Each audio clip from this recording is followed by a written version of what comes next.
लेकिन हम विचार नहीं करते। इतने सारे पाखंड। तो बुद्ध ने कहा कि बाहर कोई ईश्वर नहीं, ईश्वर सबके हृदय में है। और आज क्या होता है, वही भगवान बुद्ध के मंदिर बन गए, वहीं जाकर के लोग भोग मोक्ष मांग रहे हैं, वहीं जाकर के लोग अगरबत्ती जला रहे हैं। से मुक्त हो जाओ। आज उसी बुद्ध के नाम पर भयंकर अंधविश्वास चल रहा है। वही हमने सदगुरु कबीर के साथ किया। उन्होंने कहा बाहर कोई परमात्मा नहीं है, सबके घट में राम बैठा है। उन्होंने कहा ये जातिवाद, ये छुआछूत, ये आडंबर, ये सब पाखंड है, इसके जाल से ऊपर उठो। मानव मानव समान है, कोई मेरा तेरा कोई पराया नहीं है, सब में वही खून है, सब में वही हड्डी वही मांस। कृष्ण होना सरल नहीं, कृष्ण ने जूठे पत्तल उठाए, पैर धोए, और जब इस स्तर पर कोई विनम्र और सरल हो जाता है तभी वो कृष्ण हो जाता है। इसलिए समर्पण, वो नीच है, कोई ऊंचा कर्म करे तो ऊंचा है, जाति कोई भी हो।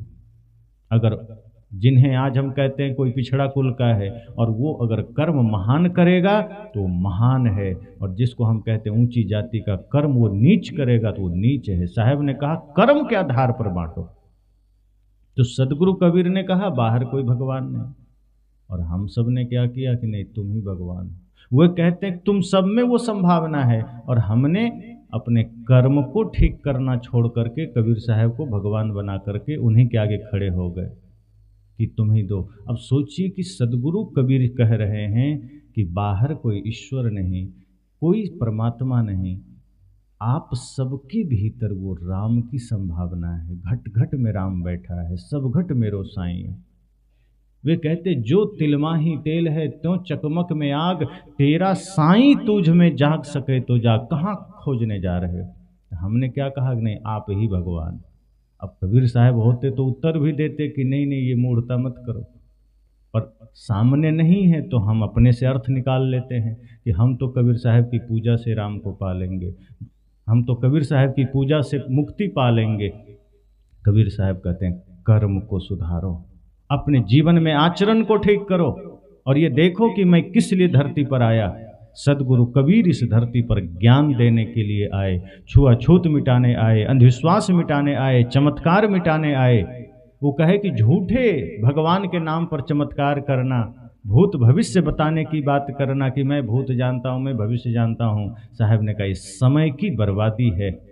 वे कहते मूर्ति पूजा, नाम जप ये सिर्फ आरंभिक साधना है, ये आरंभिक पूजा और प्रार्थना है। जैसे बच्चे जब स्कूल जाते हैं तो शुरू में ABCD सीखते हैं, लेकिन जब वो 10वीं और 12वीं में चले जाते हैं और ऊपर की कक्षाओं में PhD आदि करते हैं तब वो ABCD नहीं सीखते हैं, तब वो आगे की बात सीखते हैं। सदगुरु कहते हैं मूर्ति पूजा आरंभिक सीढ़ी है, शुरू में जुड़ जाओ कोई बात नहीं, वो जुड़ने का माध्यम है। बाहर का मंदिर आरंभ के लिए जरूरी है, लेकिन जिस दिन धीरे धीरे मंदिर में जब तुम्हारी पूजा पूरी हो जाए तब भीतर लौटना, और फिर ये पूरे जगत को मंदिर समझना, फिर ये पूरा जगत ही मंदिर हो जाता है। लेकिन अगर उसी मंदिर में बैठे रह गए तो मुक्ति से दूर रह जाओगे, वैकुंठ से दूर रह जाओगे, सतलोक से दूर रह जाओगे।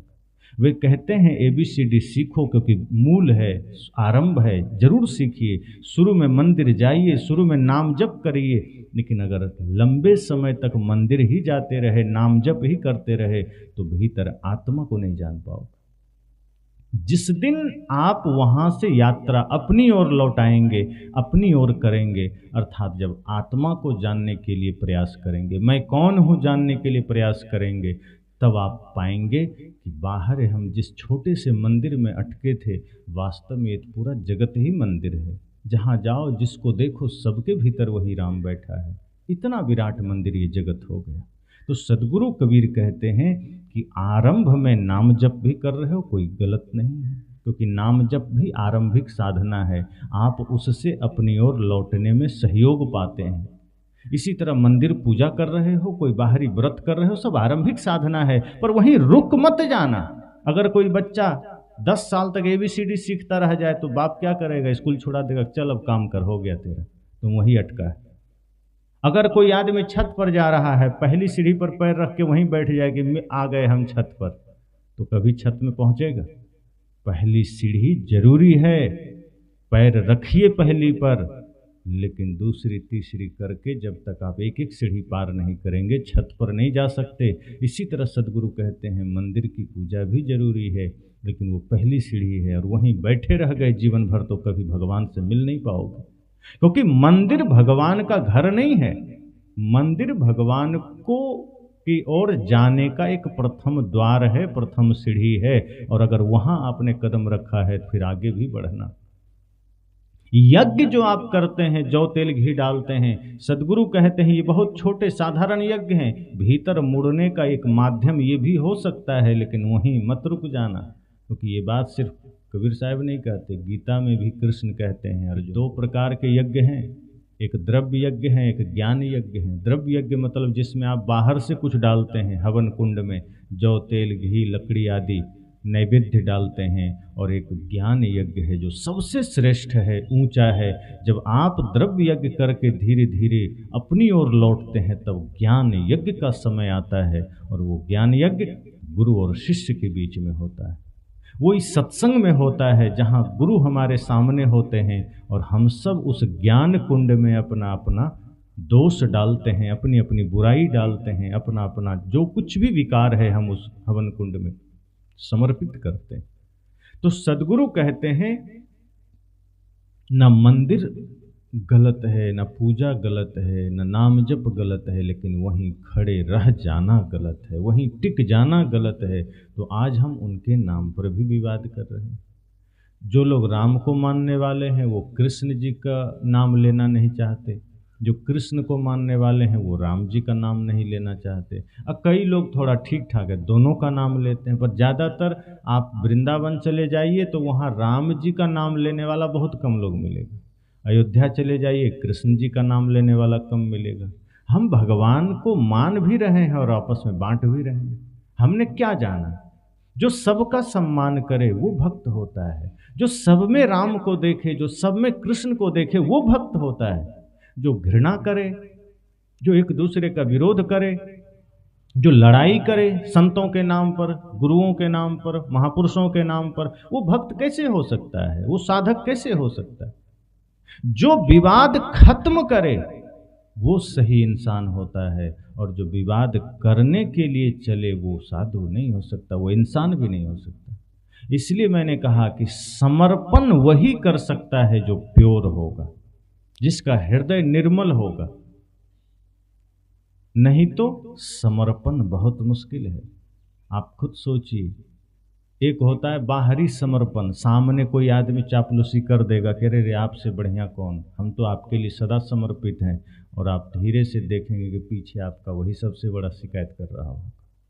जिस आदमी का हृदय पवित्र नहीं रहेगा सामने समर्पित हो जाएगा, सामने दिखा देगा कि उनसे बड़ा आपका कोई सहयोगी नहीं, उनसे बड़ा आपका कोई साथी नहीं, पर अगर मन निर्मल नहीं है तो पीठ पीछे आपकी निंदा में लगा होगा, आपकी शिकायत में लगा होगा।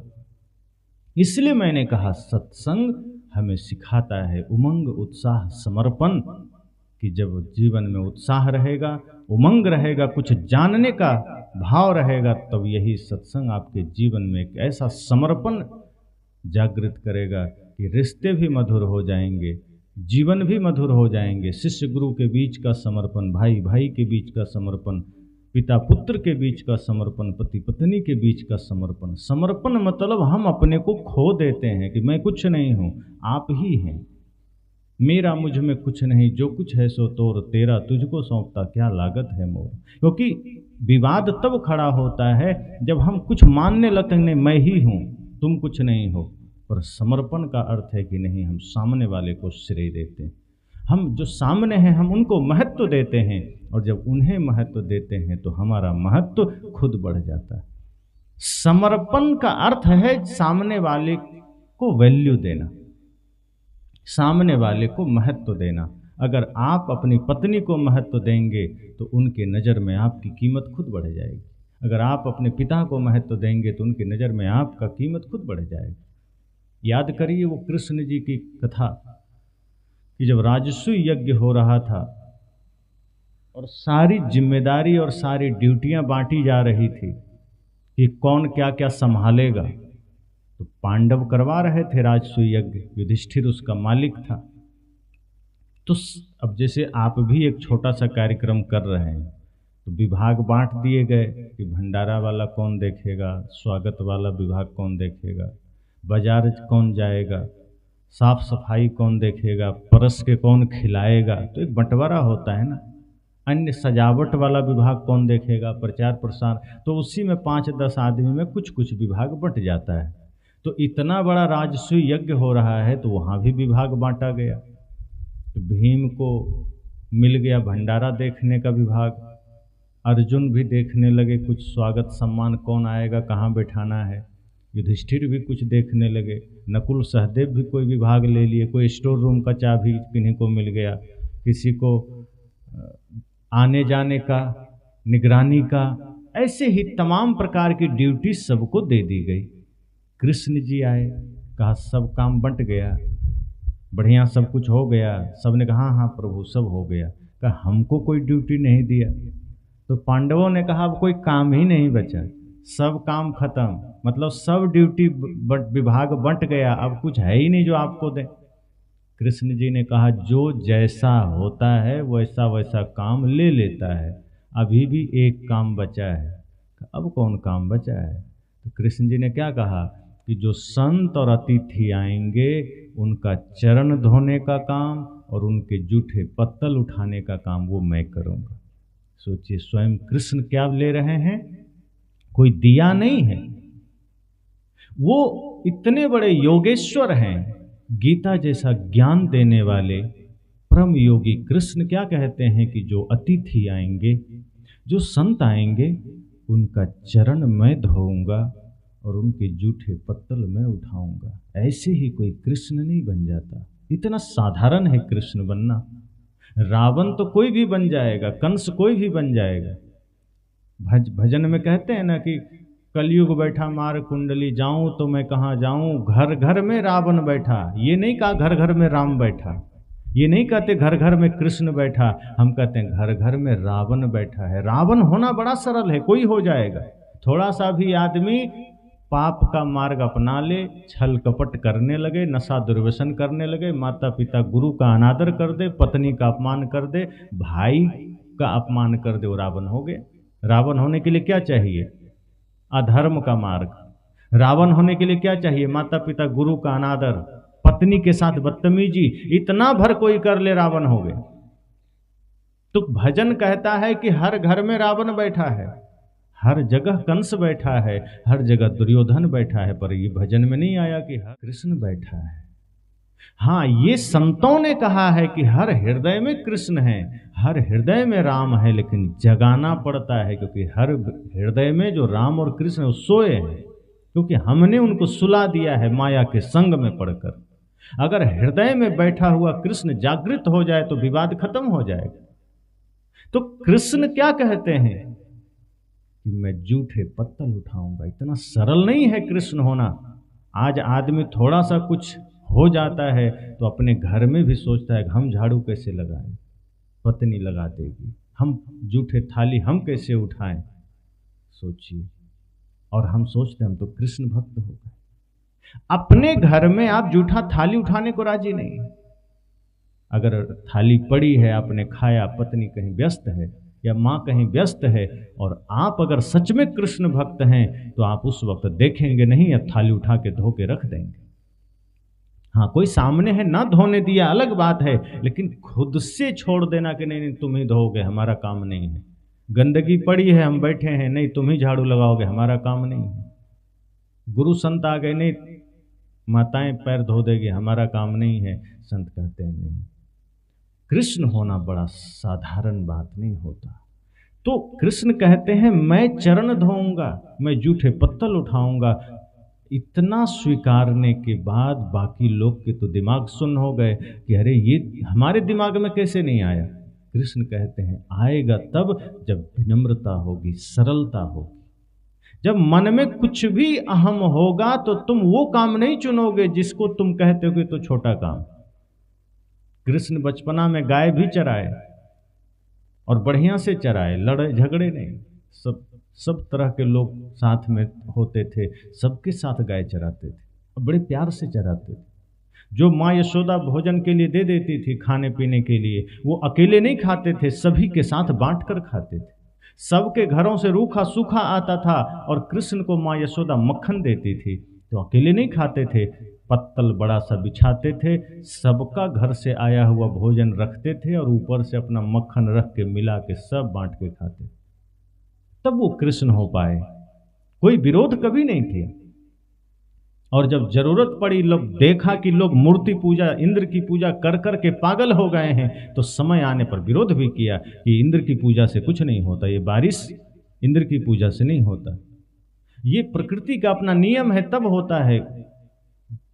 गोकुल वाले तो परेशान हो गए कि कृष्ण क्या कह रहे हैं, सदियों से हम इंद्र की पूजा करते आए हैं और ये मना कर रहे हैं। आज भी कई लोग कहते हैं ना, कह रहे हम सदियों से पूजा करते आए हैं, हम सदियों से बलि देते आए हैं, ये पूर्वज करते थे, ये परंपरा से है, आज हम कैसे छोड़ देंगे। यही बात गोकुल के लोगों ने भी कहा था, पर कृष्ण ने क्या कहा कि गलत काम अगर पूर्वजों से भी चला आ रहा है तो छोड़ देने में भलाई है। बात यह नहीं है कि पूर्वज करते थे, बात यह है कि देखो वो सही है या गलत। अगर धर्म के नाम पर गलत है तो छोड़ दो। तो लोगों ने कहा और इंद्र नाराज हो जाए तब, कहा हम है ना। और जरूरत पड़ी तो एक भाव है, गोवर्धन को भी उठाया। तो गोवर्धन उठाने का मतलब कोई पहाड़ नहीं उठाया होगा। जैसे कोई कहते हैं ना, कोई आदमी कहता है अरे मैं तो बहुत अभी जरूरी काम कर रहा हूँ, मेरे पास टाइम नहीं है, मैं तो व्यस्त हूँ, तो कहते हैं कि तुम बड़ा काम कर, लगता है सिर पर पहाड़ उठा रखा है।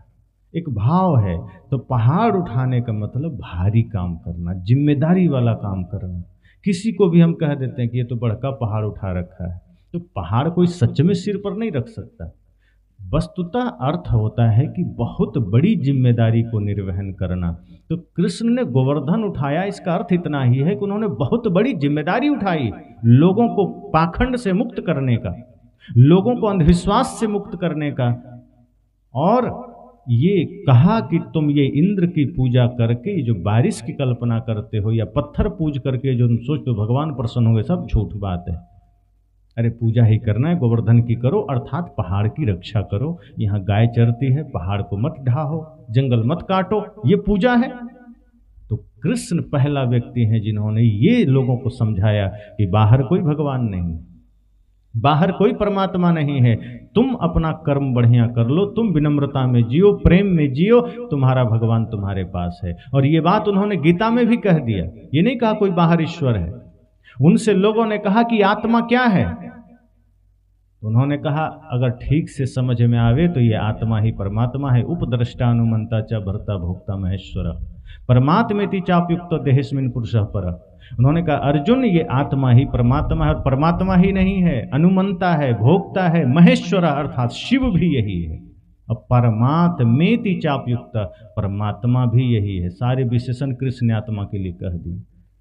और जब ऐसा कह दिया तो बाद में अर्जुन को ये प्रश्न भी हुआ कि प्रभु ईश्वर और आत्मा में कोई भिन्नता है क्या? कहा नहीं, एक ही है, वही ईश्वर, आत्मा में वही ईश्वर की संभावना है, वही परमात्मा की संभावना है। अगर आत्मा शुद्ध स्वरूप में आ जाए तो यही ईश्वर स्वरूप हो जाता है।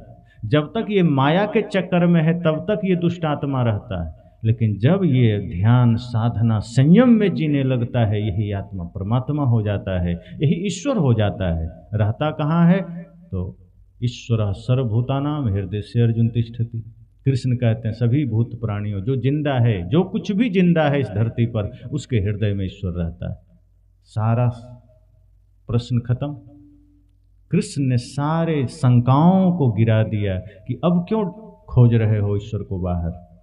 हृदय से अर्जुन तिष्ठति, हृदय कहा तो कृष्ण चाहिए। जब समर्पण होगा जीवन में तो कोई भगवान बन जाता है, कोई महान बन जाता है, कोई बड़े भक्त बन जाते हैं, कोई संत बन जाते हैं, कोई सज्जन बन जाते हैं, कोई समाज सुधारक बन जाते हैं। ये साधारण नहीं होता। जिन जिन महापुरुषों को हम जानते हैं सब ने अपने जीवन में एक छोटा से छोटा काम को भी महान बनाया। कर्म की पूजा इसलिए कही गई।